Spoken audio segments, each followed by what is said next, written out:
नमस्कार, आप देख रहे हैं आज तक। आपके साथ मैं हूं सईद अंसारी। दिल्ली बेहाल है। कोरोना के बढ़ते केसेस के बीच ऑक्सीजन युद्ध चल रहा है, बिस्तर के लिए लड़ाई है और उधर वैक्सीन वॉर शुरू हो गया। दिल्ली में कोरोना केंद्र और राज्य सरकार की राजनीति का अखाड़ा बन चुका है। पहले ऑक्सीजन को लेकर चिंता जताने वाले केजरीवाल ने अब वैक्सीन की कमी को लेकर टेंशन बढ़ा दी है। अरविंद केजरीवाल, दिल्ली के मुख्यमंत्री, का कहना है कि दिल्ली में चंद दिनों की वैक्सीन बची है, जिसे लेकर अब राजनीति काफी तेज हो गई।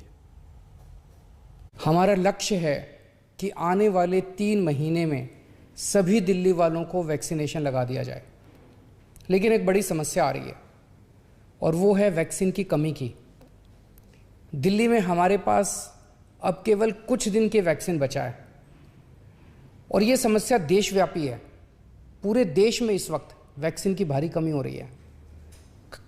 कुछ राज्य तो ऐसे हैं जहां वैक्सीन न होने के कारण अभी तक वैक्सीनेशन शायद शुरू भी नहीं हो पाया। वैक्सीनेशन ड्राइव है, उसमें एमसीडीज अब तक 150 सेंटर्स चला रही थी। एक तरफ वैक्सीनेशन का हल्ला किया हुआ है और दूसरी तरफ 60 वैक्सीनेशन सेंटर्स को बंद कर दिया है और लगातार एडवर्टीजमेंट आ रहा है दिल्ली में यूनिवर्सल वैक्सीनेशन जो है वो अरविंद केजरीवाल प्रोवाइड करने वाले हैं। ना तो अभी तक कोई ग्लोबल टेंडर किया है, ना कहीं से वैक्सीन का प्रावधान किया है।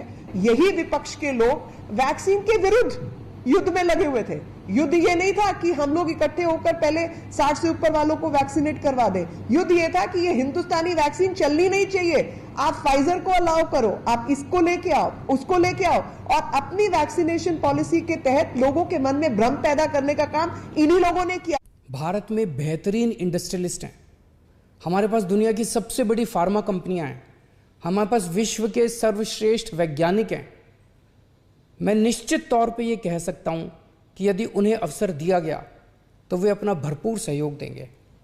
वैक्सीन का उत्पादन करने वाली कंपनियों के लाभ का एक अंश हम रॉयल्टी के रूप में उन दोनों कंपनियों को दे सकते हैं जिन्होंने मूल फॉर्मूले की खोज की है।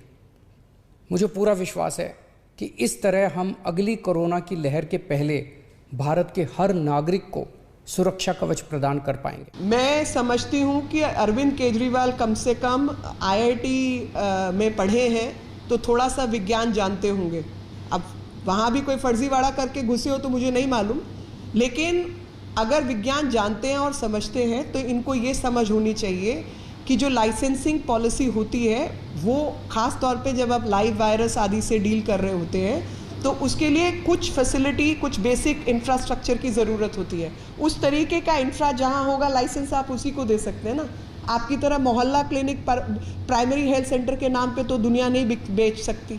जिसके पास वो सुविधा है, जो वो सर्टिफाई कर सकता है, उसी को लाइसेंस दिया जा सकता है। और मैंने आपको पहले भी कहा और मैं दोबारा बताना चाहती हूँ कि 3-4 ऐसे लोगों को लाइसेंस ऑलरेडी दिया जा चुका है, तो ये कोई नई बात नहीं कह रहे।